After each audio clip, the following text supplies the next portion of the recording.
예, 화요일 묵상의 시간입니다. 오늘의 현실은 어제까지 내가 살아온 삶의 결과임을 잊지 말자. 오늘의 현실은 어제까지 내가 살아온 삶의 결과임을 잊지 말자. 자, 이런 제목으로 또 함께 묵상 나누겠습니다. 어제 우리는 사무엘하 11장, 12장 거기서 이제 다윗이 저지른 그 밧세바 간음 사건, 그리고 이어지는 그 남편이었던 우리아를 살인하는 그 사건을 통해서 이런 일들이 벌어진 것은 뭐 다윗의 어떤 우발적인 잠깐 한 번의 착각으로 말미암아 벌어진 게 아니라 다윗이 평소에 젊고 능력 있기에 여자들을 쉽게 생각하고 세상 사람들처럼 그저 그렇게 이 성적인 것에 있어서 아무렇지 않게 생각하고 아내들을 많이 만드는, 그러니까 하나님이 하지 말라 어떤 분명 어떤 한 부분을 쉽게 여기고 그냥 반복적으로 저질러 왔던 그런 삶의 결과다라는 걸 생각해 봤습니다. 그렇게 아무렇지도 않게 여기는 그 작은 구멍들이 결국 큰 죄를 만들게 되고, 결국에는 그렇게 벌인 일로 말미암아 자신이 받는 자기 자신만의 고통을 넘어서 연쇄적으로 내가 함께 살아가는 주변의 모든 관련된 사람과 우리 사회에 같이 고통을 감당해야 될 수밖에 없다. 우리는 이 모든 것들을 감당하며 살아갈 수밖에 없다라는 거 우리가 잘 기억하고 우리의 삶들을 늘 말씀의 가치로 분별하여 살아가야 된다고 그랬습니다. 우리가 어떤 이유로든 잘못을 범한 후에 그 잘못을 깨닫고 뉘우칠 때 우린 분명히 용서받을 수 있지만, 근데 그 욕심에 빠져서 잘못을 범함으로 말미암아 생긴 그 결과들은 뭐 나 스스로는 전혀 감당할 수도 없고, 또 그 결과들이 잘못을 범한 나에게만이 아니라 그 욕심을 채우기 위해 했던 행동의 피해를 고스란히 다른 피해자들과 다른 사람들이 너무도 큰 고통을 짊어지고 살아가게 되는 이 현실을 우리가 정말 잘 직시해야 되고, 그래서 우리는 이런 어떤 우리 안에 그런 또 불행한 일들이 생기게 될 때 가해자가 아니라 내가 피해자가 됐을 때는 어제 나눴던 그 이지선 자매의 경우처럼 우리도 거기서 말씀 앞으로 바르게 서기 위한 그런 노력들이 필요하다. 그래서 우리가 서로 함께 하나님께서 이런 일이 없도록 이미 우리에게 말씀해 주신 이 말씀의 기준을 따라, 이 말씀의 가치를 따라 우리가 늘 되새기고 또 이 말씀의 가치가 적용되는 그런 가정과 교회와 사회들을 만들어갈 필요가 있다. 나를 분명히 그렇게 변화시켜야 된다라는 거 우리가 잊지 않고 나아가길 바랍니다. 자, 계속해서 13장에서 이제 20장까지 이제 전체적인 내용을 보면 이 밧세바 이 사건 이후에 결국 다윗의 삶에 어떤 일이 벌어지는가, 결국 이 일이 어떤 결과를 만드는가, 이런 것들을 분명히 보여주고 있습니다. 그러니까 다윗이 쉽게 치부하던 그 정욕, 여자와의 관계, 이런 것들이 물론 밧세바 사건도 하나의 그 죄의 결과로 나타난 거지만 건데 그 전부터 쭉 계속 반복된 일들이 결국 이제 이렇게 큰 일로 생기게 되고 점차 이게 눈덩이처럼 불어났을 때 어떻게 되느냐라는 이야기들인 거죠. 그래서 이 일들은 이게 단 한 번의 실수로 인한 결과가 아니라고 그랬어요. 다윗이 이 정욕의 삶을 들키지 않고 또는 누가 그런 행동에 대해서 다른 소리를 하지 않았단 말이에요, 다윗에게. 그리고 다윗이 그런 일을 할 때 그냥 눈 감아주거나 아니면 괜찮은 것처럼 같이 생각을 했단 말이죠. 그래서 계속 반복적으로 허용하고 즐기는 이 죄악으로 인해서 생기는 그 결과들이 이제 이 사무엘 하의 이야기인 거예요. 다윗이 도망자 시절부터 그래서 그렇게 여자에 대한 어떤 그 관계에 있어서 크게 개념치 않고 이 세상 사람들 살아가듯 그저 뭐 그냥 누구를 만나든 뭐 그렇게 연애할 수 있는 거 아니냐, 이런 식으로 생각을 했겠죠. 뭐 그러다가 보니 아내도 많이 두게 되고, 그러니까 성적인 부분에 있어서 그냥 자유롭게 그렇게 생각한 결과가 결국 밧세바라고 하는 이 충성스러운 신의 아내였잖아요. 이 아내를 아무렇지나 않게 데려다가 막 범하는 그런 일로 막 이게 이제 번지게 되고, 그래서 그것을 숨기기 위해서 또 이제는 그 충성스러운 부하를 죽이려고 하는 살인교사, 아주 교묘하고 잔인한 이 살인죄를 범하는 그런 것을 우리가 보았습니다. 그래서 우리는 이런 사건들을 그냥 그런가 보다, 왕들이 뭐 이런 정도가 아니라 이 너무도 우리가 본받고 위대한 왕이라고 할 수 있는 하나님의 어떤 모델과 같은 이 다윗에게 숨겨진 그 1%의 죄악이 어떤 심각한 문제를 만들어내는가, 이런 것을 우리가 볼 수 있어야 됩니다. 하나님은 우리가 하나님을 섬길 때 대체로 그냥 잘 사는 정도, 무난하게 살아가는 정도가 아니라 하나님은 우리에게 원하시는 것은 그 하나님 말씀의 그 가치 안에서 온전히 살기를 원하세요. 여호수아 1장 8절 이 율법책을 너희 입에서 떠나지 말게 하고 주야로 그것을 묵상하여 그 안에 기록된 대로 다 지켜 행하라. 그러면 너의 길이 평탄하게 될 것이고 네가 형통할 거다. 그러니까 대충 지켜. 8, 90%만 지켜도 사실 괜찮지. 이렇게 말씀한 게 아니라 뭐래요? 다 지켜 행하라 라고 말씀합니다.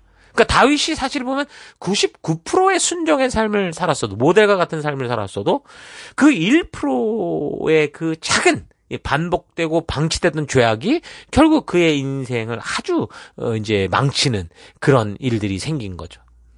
자, 그러므로 우리가 대체로 하나님의 뜻대로 산다고 우리도 자만하지 말고 그러면서 막 하나님께 이거 달라 저거 달라 축복만 구할 게 아니라 하나님의 말씀대로 온전히 살아가는 그 일에 우리가 더욱더 힘쓰고 그런 공동체를 만들고 그런 가정을 세우고 그런 교회를 세우고 그런 사회를 만들어가는 우리가 돼야 되는 거 잊지 않았으면 좋겠습니다. 잘 기억하십시다. 우리의 삶에서 하나님의 축복과 이 만사 형통의 삶을 살 수 있느냐 아니냐라는 것은 기도와 정성의 문제가 아니라는 거예요. 뭐예요? 그 말씀 그대로 말씀이 하나님 말씀하신 그 말씀대로 사느냐 순종하는 삶을 사느냐 그렇지 않느냐라고 하는 이 실천적인 이 삶의 문제가 우리의 복된 삶을 약속한다라는 거죠. 그래서 우리의 믿음이라는 게 그래요. 아는 것에 있는 건 아니에요. 아는 대로 행하는 것에 있는 거죠. 그러니까 어떤 분들은 참 교회의 그 어떤 모든 돌아가는 것과 또 말씀도 잘 알고 다 아는데 그런데 만약에 그 아는 것이 삶으로 드러난 삶의 가치가 되지 않으면 의미가 없다는 거죠. 여러분 우리가 기도하는 건 왜 합니까?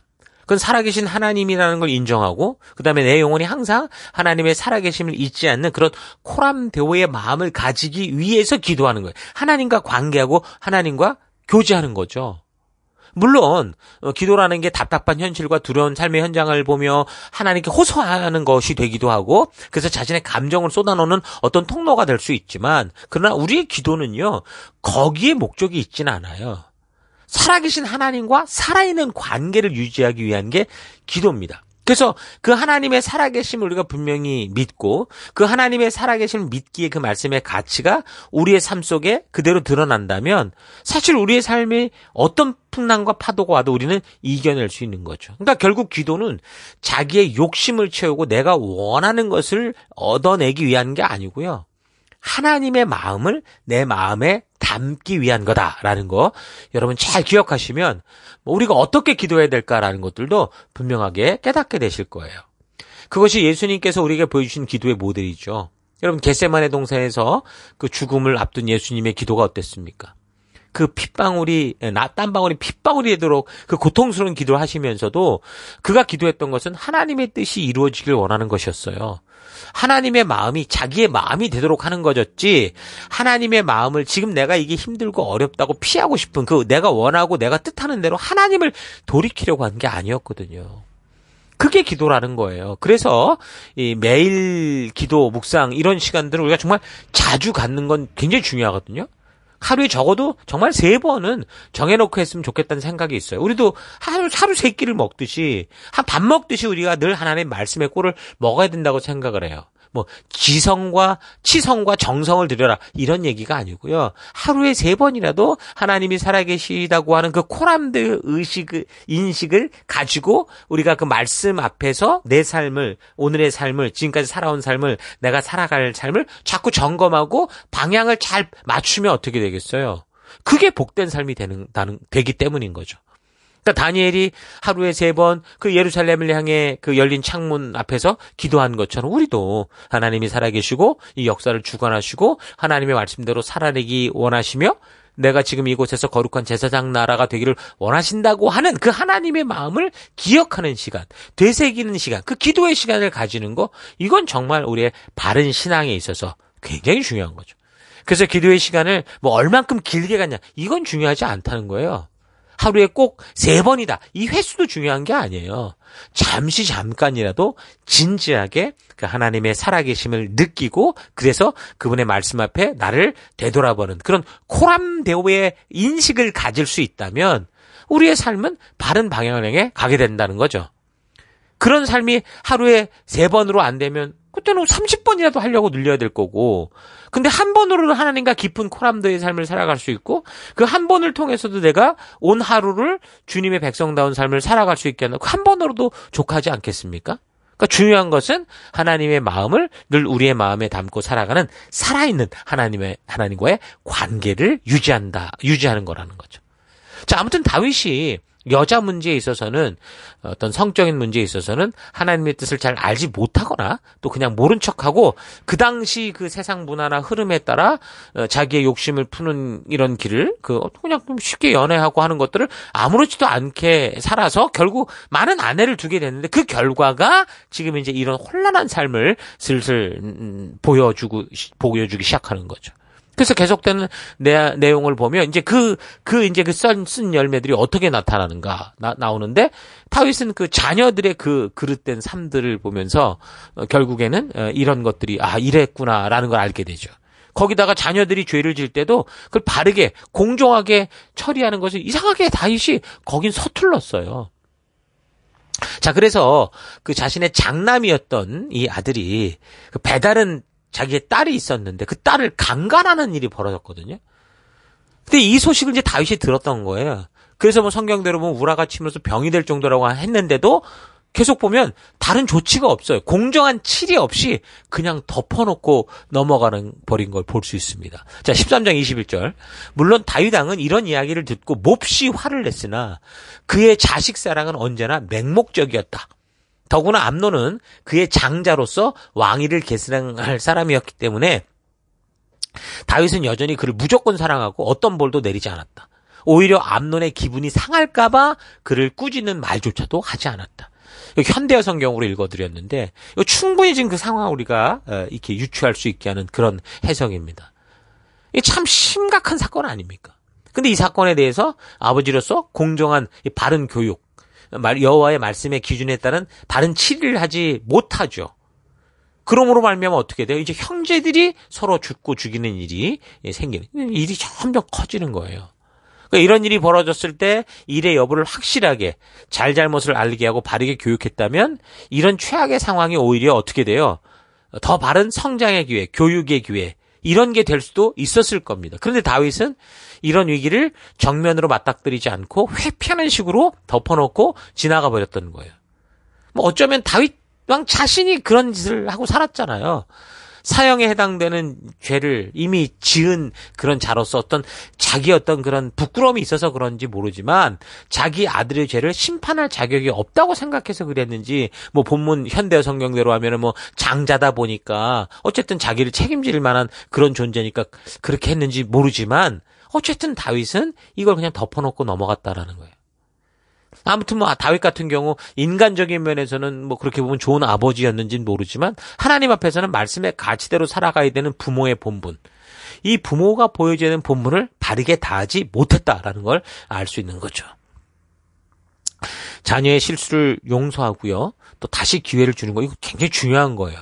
그런데 자녀들로 하여금 그들이 지은 죄가 어떤 건지, 그런 욕심과 그 죄가 어떤 결과를 만드는지 바르게 교육하고 바르게 교훈하지 못한 채로 덮어두면 그거는 이제 자녀의 인생을 망치는 거죠. 그 다윗이 하나님의 법도와 규례에 따른 바른 치리가 없이 그 장남이었던 암논의 이런 죄악을 덮어줌으로 말미암아 이게 일파만파로 이제 이게 퍼져가면서 결국 이 강간당했던 딸이 다말이었는데 배가 달랐다고 그랬잖아요. 그러니까 같은 어머니 밑에서 자란 이 남매가 있었어요. 다말의 친오빠였던 압살롬. 이 사람이요, 2년 동안 일을 갈다가 결국은 꼬투리를 만들어서 암논을 죽이는 그런 살인 사건이 벌어져요. 그래, 그 여파가 더 이제 점점점 큰 파장을 일으켜서 나중에는 이 압살롬이 반역을 하죠. 그래서 다윗이 도망가야 되는 그런 지경까지 이르게 됩니다. 자, 반복해서 말하지만 이런 일들의 결국 처음 시작, 그 뿌리에는 뭐가 있었던 거예요? 다윗이 남자 여자와의 그 연애라는 이런 것을 하나님의 말씀으로 바르게 점검하지 않았다라는 거죠. 그러니까 여자를 많이 두게 되고 각각 그러니까 배가 다른 자녀들을 많이 낳음으로 말미암아 생기는 그런 일들이었다라는 거예요. 이 다말과 지금 압살롬 강간을 당했던 다말이나 그 오빠 압살롬은 누구의 딸이었냐면 그술왕 달메의 딸 마가라는 사람이 낳은 자녀들이었습니다. 이 그술은 어디에 있는 거냐면 갈릴리 호수 동쪽에 있었던 지역인데, 동쪽 지역인데 가나안 족속들 중에 하나였었어요. 자, 여기서부터 좀 이상하지 않아요? 하나님께서는 가나안 족속들과 결혼을 분명히 반대하셨어요. 그렇게 하지 말라고 했는데 다윗은 아주 자연스럽게 이미 했어요. 그러니까 이것도 그냥 그 성경이 하나하나 지적해서 넘어가지 않지만 우리는 이런 이 흔적들을 볼 때마다 이 안에 뭐가 있었구나라는 걸 분명히 알 수 있다라는 거죠. 그리고 암논, 그 장남이었던 암논 같은 경우 이스라엘 여자 아히노암이라는 여자가 낳았단 말이에요. 그러니까 이 또한 이방인의 그런 자녀였다라는 걸 알 수 있죠. 그러니까 다윗이 결혼에 대해서 그 연애에 대해서 이게 아무렇게 생각하지 않았다. 그러니까 말씀의 가치를 바르게 알지 못하고 그렇게 그냥 세상 사람들처럼 그저 뭐 힘 있고 능력 있으면 여자 많이 내가 거느릴 수 있지. 이것도 괜찮지. 이렇게 삶을 산 결과가 결국은 이런 참혹한 대가를 치르고 있는 거예요. 세상도 다 똑같은 얘기 아닙니까? 하나님의 말씀의 가치로 인한 연애관, 그 결혼관, 이런 것들이 불분명하니까 오늘 우리 사회가 얼마나 지저분하고 얼마나 음란한 사회가 됐습니까? 똑같다라는 거죠. 그래서 그 아들 압살롬이 반역을 해서 스스로 왕이 됐을 때 그 아버지 도망가고 없으니까 뭔가 자신의 어떤 위상을 높이려고 아버지의 후궁들을 데려다가 백주대낮에 백성들이 다 보는 앞에서 그냥 아내가 다 실루엣이 보이는 그런 천을 두르고서는 다 겁탈해버리잖아요. 그러니까 이런 일들은 뭐 다윗이 우리아와 바세바 사건을 통해 드러났던 죄의 열마가 이렇게 될 거다라고 나단 선지자를 통해 말씀했던 그대로 이런 끔찍한 일이 벌어진 거였어요. 이런 일을 했기 때문에 그런 일이 벌어질 거라는 게 아니라 이가 더 조심했고 이랬더라면 뭔가 또 다른 길이 있었을 텐데 결국은 그 자녀를 치리하는 데서도 실패함으로 말미암아 이런 일이 결국 벌어진 거죠. 이런 일은 하나님이 다윗의 범죄로 일부러 일을 막 이렇게 꾸며내고 이렇게 조작한 게 아니에요. 그러니까 다윗이 끝까지 욕정과 욕심을 고집한 결과예요. 그러니까 그 여자에 대한 개념도 그가 흐트러졌었는데 자녀에 대한 이 치리에 있어서도 그가 온전치 못함으로 말미암아 그가 스스로 만든 그의 그 삶의 결과라는 거죠. 압살롬 역시 그랬겠죠. 하나님의 말씀의 가치를 소홀히 여겼을 겁니다. 어머니가 이방 사람이니 무슨 하나님의 말씀의 가치를 알았겠어요. 그래 시대의 흐름을 따라 살아가서 그냥 그 시대 유행을 따라 살아간 결과가 결국에는 다윗 집안에 이런 끔찍한 일들이 아무렇지도 않게 벌어지는 그런 결과가 된 거죠. 그래서 하나님께서는 이런 일이 벌어지지 않도록 미리미리 말씀해 주셨고 경고해 주신 거예요. 그래서 우리는 하나님의 말씀, 이 기준을 바르고 온전하게 그리고 부지런히 살펴서 우리가 살아가는 삶의 현장에서 이렇게 세상이 아무렇지 않게 추구하고 막 세상 사람들이 부글부글 모여드는 그 욕심들을 그냥 자연스럽게 우리도 이렇게 막 행하면 안 되고요. 그런 작은 욕심들이 여러 핑계와 변명을 대며 하나님 앞에서 자꾸 반복되지 않도록 말씀의 분명한 가치로 확고히 서는 그런 우리가 돼야 된다는 거 여러분 잊지 마시기 바랍니다. 예, 오늘 하루 나는 어제까지 내가 키워온 욕심은 잊어버린 채 그런 욕심과 욕정, 내가 하고 싶은 대로 고집한 결과 오늘 지금 나에게 벌어지고 있는 힘들고 어려운 일들 때문에 하나님을 원망하고 있지는 않은가? 아니면 이런 어려움의 원인들을 바르게 알고 그래서 과거에 우리 옛사람들을 다 죽이고 말씀의 가치대로 바르게 고쳐나가고 있는지 좀 되돌아봤으면 좋겠습니다. 욕심에 가득 차서 하는 행동들에 대해 사람들은 스스로 옳고 그름을 판단할 수 없어요. 뿐만 아니라 자기 행동과 말이 다 옳다고까지 생각을 합니다. 그러니까 그래서 자기의 욕심으로 인해 생긴 최악의 결과인데도 그 원인을 항상 어떻게 해요? 내가 아니라는 거죠. 항상 다른 사람에게 전가시키고 또 상황과 환경으로 전가시키고 더 나아가면 하나님께 전가시키죠. 사실은 내가 행동해온 고집스러운 삶의 결과임에도 불구하고 그 모든 것을 다른 사람과 환경을 탓하고 자신에게는 전혀 책임이 없고 자기는 피해자인 것처럼 코스프레를 합니다. 그러니까 다윗이 자녀들의 그릇된 행동에 대해 하나님께서 말씀해 주신 대로 다르게 이렇게 교육하지 못하고 그냥 편파적으로 덮어주고 쉬쉬하면서 그 사건을 넘겨버린 결과가 참 참혹했다라는 걸 잊지 말아야 돼요. 그리스도인 가정교육의 초점은 자녀들의 영혼이 하나님의 살아계심을 인식하게 하는 그 코람데오의 삶을 살게 하는 겁니다. 그래서 자녀가 잘못을 저지를 때 자신의 감정이나 자신의 기분에 따라 처리하는 게 아니고 무엇보다 영원토록 변함없는 기준이 된 이 하나님의 말씀, 그 법도와 규례를 따라 하나님의 의도를 따라 준엄하게, 따뜻하게, 따끔하게 징계를 해야 된다는 거죠. 그래서 자녀들로 하여금 잘못을 저질렀을 때 어떻게 바르게 돌아올 수 있고 다시는 그런 죄를 반복하지 않으며 보다 더 바른 삶을 살게 하는 게 바로 그게 성도된 부모의 참된 역할인 겁니다. 누군가를 가르치고 바르게 교훈하며 말씀에 따라 바른 징계를 함에 있어서 사실 내가 먼저 죄인이기에 자녀를 비롯한 그 누군가를 징계한다는 것은 양심상 어려울 수 있어요. 저도 그럴 때가 많거든요. 아이들을 야단치다 보면 음성이 또 들려요, 나에게. 너 꼬라지를 봐라. 이런 음성이 들릴 때가 있거든요. 어려울 수 있죠, 그럴 때. 그러나 잊지 말아야 되는 것은 서로가 바르게 하나님의 말씀의 기준으로 돌이키고자 하는 그런 노력을 하지 않으면 결국 누구나 죄인일 수밖에 없는 우리네 삶은 더더욱 사탄이 좋아하는 지옥으로 변해갈 수 있어요. 너무 부끄러운데 그 부끄러움을 가지고 자녀를 교육하는 이런 어려움을 우리가 감당해야 되는 거예요. 더불어 나는 더더욱 바르게 서고자 하는 변화가 있어야 되는 거고요. 나도 부족하고 연약하며 교모한 죄인이기에 남을 정죄할 수 없다는 그 겸손한 마음을 분명히 가져야 되지만 서로가 말씀의 기준으로 바르게 돌아가기 위해서 함께 우리가 말씀의 명령을 따라 순종해야 되는 것은 중요한 성도의 사명이다라는 거 잊지 마십시오. 내 삶의 현장에서 내 스스로가 다윗처럼 먼저 죄를 지은 죄인이기에 할 말이 없을 수 있지만 그럼에도 불구하고 하나님의 말씀대로 바르게 서게 하는 이 하나님의 파수꾼이 되어야 된다라는 이 사명이 잊지 말고 내 감정과 느낌이 아닌 하나님의 법도와 규례를 따라 온전히 서고자 하는 열방의 제사장 나라여 거룩한 백성답게 살아가는 여러분들이 될 수 있기를 주의 이름으로 축원합니다. 오늘 하루도 힘내십시오. 잠시 기도하겠습니다.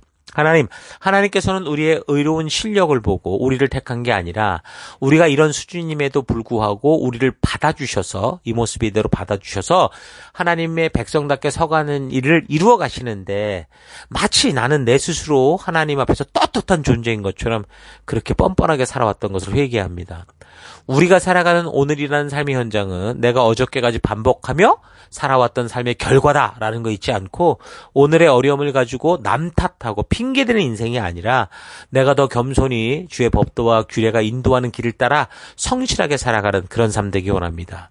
나의 자녀를 비롯해서 주변에서 하나님의 법도와 규례를 무시하는 그릇된 삶을 살아갈 때 나 또한 더 흉악한 죄인일 수 있으나 그러나 겸손하고 바르게 온전한 하나님의 파수꾼이 되어 그렇게 하나님의 뜻을 전하는 통로로서 또 살아가는 내가 되기를 원합니다. 하나님 어찌됐든 오늘의 나의 이 모습은 어제까지 내가 늘 고집하고 반복했던 삶의 결과라는 거 잊지 않고 오늘도 거룩한 훈련과 거룩한 말씀의 가치를 따라 살아가는 그런 하루가 되길 원합니다. 그 길로 이끄시고 함께 하시고 동행하시니 감사드리고 예수님 이름으로 기도했습니다. 아멘.